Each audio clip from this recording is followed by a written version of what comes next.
Que s'est-il passé il y a 20 ans jour pour jour? Remontons le temps de l'actualité. Soir 3, 20 ans, tout de suite sur France 3.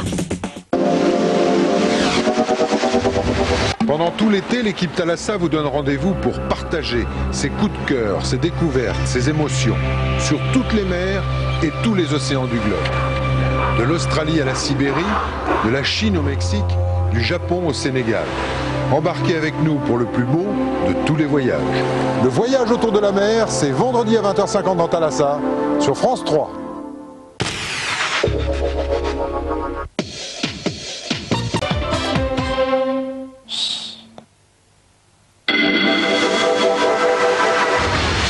Vous aimez?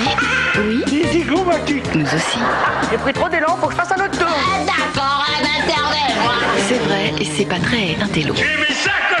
C'est pas du Proust, quoique... En général. Oh, Fanfan n'a pas craint. Je suis la baronne de la tronche en biais. C'est tout ici. Ça n'a pas de sens commun. On les appelle... Le roi du rire. Édition 2002. Avec supplément. On est en démocratie, vous avez donc le droit de regarder pour le rire et pour le meilleur. Mais vous n'êtes pas forcé d'en informer les voisins, vendredi à 23h sur France 3. Sur France 3, 2002, 1982, ça s'est passé il y a 20 ans exactement.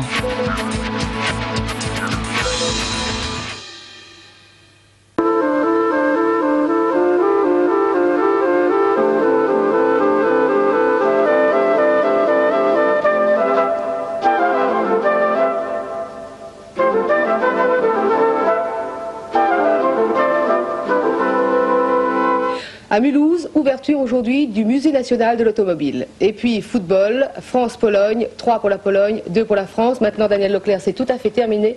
Nous n'avons plus aucune chance d'être sur le podium, même à la 3e place. Et oui, dommage, les Français ont été battus 3-2 ce soir à Alicante devant la Pologne. Mais il faut bien dire, après son fabuleux match contre l'Allemagne de l'Ouest, que le cœur n'y était pas, il n'y avait pas la même intensité. Et d'ailleurs, il n'y avait que 4 joueurs ce soir sur la pelouse, 4 joueurs qui avaient disputé ce fameux match France-Allemagne de l'Ouest. Autant dire que l'équipe de France était très amoindrie ce soir.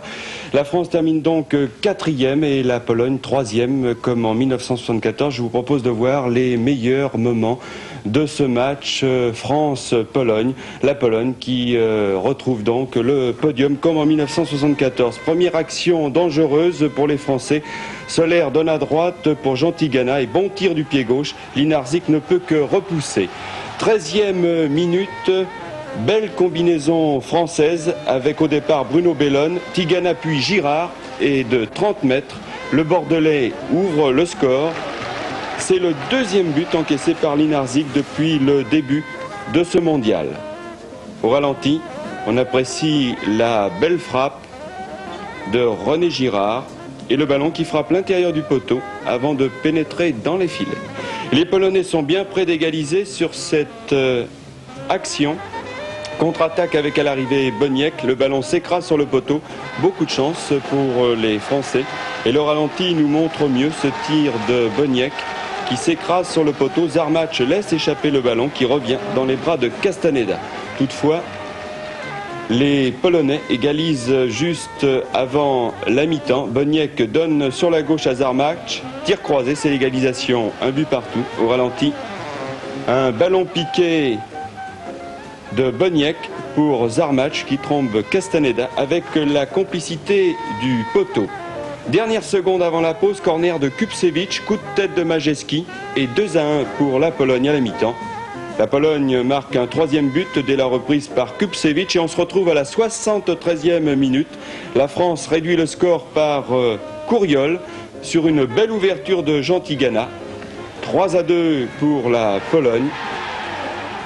Alain Couriol qui est parti dans le dos des défenseurs polonais trompe facilement Linarzik, comme vous allez pouvoir le voir sur ce ralenti après cette belle ouverture de Jean Tigana.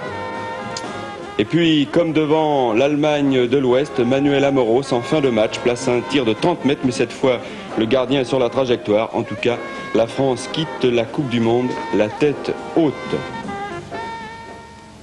Tour de France, le Belge Paul Verschuur a remporté au sprint la 7e étape Concarneau, longue de 234 km. Pas de changement au classement général.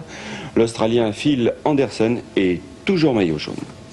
On retrouve les coureurs à proximité de l'arrivée avec 7 fuyards qui se sont échappés à 10 km du but. Les 7 hommes conservent une poignée de secondes sur le peloton que l'on voit apparaître juste derrière eux avec 200 mètres de retard. Au sprint et à l'arraché, victoire du Belge Verschuur devant le Néerlandais At Winand et le Belge William Tackart. Le sprint du peloton est remporté par un autre Belge, Guy Nullens. Pas de changement au classement général, mais par le jeu des bonifications. Phil Anderson a grappillé quelques secondes sur Sean Kelly, qui est deuxième à 36 secondes. Et Hinault, troisième à 1 minute 06. Et au sprint, Verschuur à droite devance Wijnands à gauche d'un boyau. Il a d'ailleurs fallu recourir à la photographie pour départager les deux hommes. Demain, 8e étape, Concarneau Châteaulin. Et enfin, pour terminer, tennis en quart de finale de la Coupe Davis cet après-midi à Roland-Garros. La France mène 2 victoires à 1. Aujourd'hui, Ivan Lendl a finalement battu Thierry Tulane en 5-7, 6-3, 4-6, 6-3, 9-11 et 6-4. Une partie qui avait été interrompue hier soir à la nuit tombante. Et dans le double, victoire de Noah associé à Lecomte qui était là pour la première fois en Coupe Davis, aux dépens de Smith de Slozil en 4-7, 2-6, 6-3, 6-3 et 6-4. Le Liban maintenant. Après le cauchemar que Beyrouth a vécu la nuit dernière avec le plus violent duel d'artillerie entre Palestiniens et Israéliens, les négociateurs ne désespèrent pas de parvenir à une solution négociée ce soir. La France, pour sa part, a confirmé son intention de principe de participer à une force multinationale. Les Libanais et les Palestiniens se réjouissent de l'éventualité de la présence française. En revanche, l'URSS met la France en garde contre une caution qu'elle apporterait aux Américains et aux Israéliens. La Pravda de demain écrit « La France sera un paravent pour camoufler l'action d'Israël et des États-Unis ». Les diplomates s'étonnent de la vivacité de la réaction de Moscou, d'autant que l'URSS n'a pas encore eu tous les détails de l'éventualité de la présence française. On ignore encore, Joël Hazard, ce que sera cette force multinationale, sa mission, sa composition, la date à laquelle elle s'installerait. Bref, il y a encore beaucoup de chemin à faire. Il y a beaucoup de chemin, oui, certainement, et rien n'est apparemment résolu. La France a donné au Liban son accord de principe à sa participation à cette force internationale d'interposition à Beyrouth, mais pas à n'importe quelle condition. D'abord, pour Paris, il faut que toutes les parties intéressées se mettent d'accord entre elles. Ensuite, Paris souhaite obtenir toute garantie nécessaire. Seul un large consensus international peut les donner, ces garanties. C'est pourquoi Paris entend obtenir l'aval des Nations Unies. Et sur ce point, on peut craindre le refus d'Israël, d'une part, et celui de Moscou qui n'a pas tardé à réagir devant l'éventualité d'une force franco-américaine au Liban. Autre problème, cette force serait-elle envoyée avant ou après l'éventuel retrait des Palestiniens de Beyrouth? Libanais et OLP insistent pour qu'elle arrive, cette force, avant tout retrait palestinien de Beyrouth. Américains et Israéliens souhaitent au contraire qu'elle n'arrive qu'après le départ de l'OLP, car le nœud du problème est là.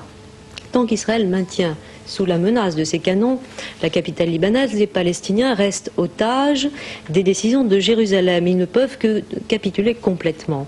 Mais si une force internationale s'interpose avant leur retrait, les Palestiniens auront davantage les coups des franches pour négocier, ne serait-ce que leur présence symbolique au Liban ou un semblant de représentation politique à Beyrouth. On le voit donc, ce ne sont pas les modalités de départ des Palestiniens qui bloquent les négociations. C'est toujours la même confrontation de base. Israël, qui, toujours soutenu par Washington, ne veut pas entendre parler de la moindre réalité politique de l'OLP. L'OLP appuyé par les pays arabes et aussi par l'Europe à présent, qui tente de sauver son existence politique. À Beyrouth même, où la population, et notamment celle des hôpitaux, crie famine, la Croix-Rouge internationale a pu acheminer des vivres aujourd'hui. C'est la première fois depuis une semaine, depuis le blocus total de Beyrouth-Ouest par les Israéliens, que la Croix-Rouge a pu passer. L'organisation internationale a pu apporter de la farine, du lait, du sucre, des légumes. Les stocks actuels de Beyrouth-Ouest peuvent nourrir 100 000 personnes pendant 5 jours, selon la Croix-Rouge internationale. 17,5 millions de barils de pétrole par jour, pas un de plus. Cette production au plafond des pays de l'OPEP sera maintenue. La conférence internationale réunie à Vienne l'a décidé. L'Algérie et la Libye ont donc refusé d'augmenter les primes sur les prix de leur brut léger, comme le demandait l'Arabie Saoudite. Conclusion, le tarif officiel restera le même, $34 par baril. Le gouvernement du Salvador ne négociera pas avec la guérilla. Le président provisoire du Salvador l'a dit aujourd'hui, avant de préciser que son gouvernement allait poursuivre son programme de pacification. Aux États-Unis, on recherche toujours la boîte noire du Boeing 727 qui s'est écrasée la nuit dernière près de la Nouvelle-Orléans. Une famille française figure parmi les victimes. La catastrophe aurait fait plus de 155 morts. Le bilan de cette catastrophe aérienne n'est pas encore définitif. Les sauveteurs poursuivent leurs recherches pour dénombrer le nombre de victimes parmi les habitants de ce quartier résidentiel de la Nouvelle-Orléans. Une tâche difficile, les débris de l'appareil se sont dispersés sur plusieurs centaines de mètres, détruisant 8 maisons sur leur passage. Ce soir, on compte 7 tués parmi les résidents de cette banlieue. Les 145 personnes qui se trouvaient à bord de l'avion ont toutes été tuées. Le Boeing 727 s'est écrasé quelques minutes à peine après son décollage. Pour une cause encore inconnue, l'origine de la catastrophe pourrait être le violent orage qui s'est abattu sur la Louisiane hier soir. Un témoin dit avoir vu la foudre frapper l'avion, mais les experts donnent peu de crédit à cette explication et attendent que soit retrouvée la boîte noire de l'appareil. Les agriculteurs français ne doivent pas s'attendre à un démantèlement des montants compensatoires européens ni à des taxes sur le carburant. On verra cela après le blocage des prix et des revenus, a dit ce soir le Premier ministre à Lille. Monsieur Mauroy a réagi ainsi après l'annonce hier par les organisations paysannes de leur déception après la conférence annuelle agricole. Prise de drogue record des douaniers français aujourd'hui. 13 tonnes de cannabis et 3,5 kg de cocaïne ont été saisis dans les soutes d'un chalutier américain au large de la Guadeloupe. Dans les Ardennes, 3 cadres de la Société des aciers spéciaux de la Chière ont entamé une grève de la faim. Depuis plus de 48 heures, en effet, ils sont séquestrés par une cinquantaine de sidérurgistes. Ceux-ci ont choisi la manière forte pour obtenir des garanties de reclassement et de couverture sociale. Leur entreprise doit fermer ses portes l'année prochaine. André Bergeron a prévenu ses adhérents, les adhérents de sa centrale, ils ne pourront plus se réclamer de force ouvrière s'ils ne libèrent pas les 3 dirigeants. À Mulhouse, le Louvre de l'automobile est ouvert depuis cet après-midi. Plus de 2000 personnes se sont pressées pour voir la fabuleuse collection des voitures anciennes des frères Schlumpf. 437 chefs-d'œuvre tombés dans le domaine public pour 44 millions de francs après la faillite du groupe textile des 2 frères suisses. Sur 2 hectares, des Bugatti, des Rolls-Royce, des Renault et autres Hispano-Suiza.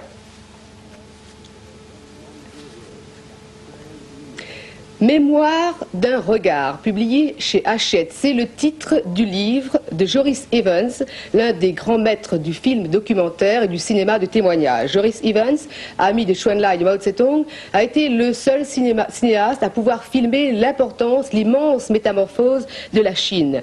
Il vient de publier son livre en France et il a quitté Pékin pour un nouveau voyage. Il a confié ses souvenirs à Henri Chapier. Dans la mémoire d'un regard, en fait, on vous découvre. Par exemple, personne ne connaissait votre enfance ni votre jeunesse. Non, j'ai jamais parlé de ça aussi. Et dans mes films, j'ai pas traité ma jeunesse. Alors, rappelons un peu comment vous est venue la vocation, votre milieu familial. Oui, le milieu familial, c'est mon père et des affaires photographiques et cinématographiques. Vendre des appareils. Mon grand-père était photographe. Et moi, j'ai repris, on peut dire, la photographie, mais maintenant en mouvement. Alors, j'étais dans la famille, a été toujours déjà le visuel, le regard, le photographe. Et après, j'ai pensé, je ne vais pas à la ligne artistique ou reporter, mais j'ai pensé que je serai un scientifique pour aider la technique de l'affaire de mon père. Comment est née cette vocation du documentaire de témoignage, en définitive? D'abord, parce qu'il faut faire d'abord j'ai fait des films plutôt seulement esthétiques et de recherche. Après, la première fois quand j'ai vraiment touché à des grands événements, c'est en Espagne.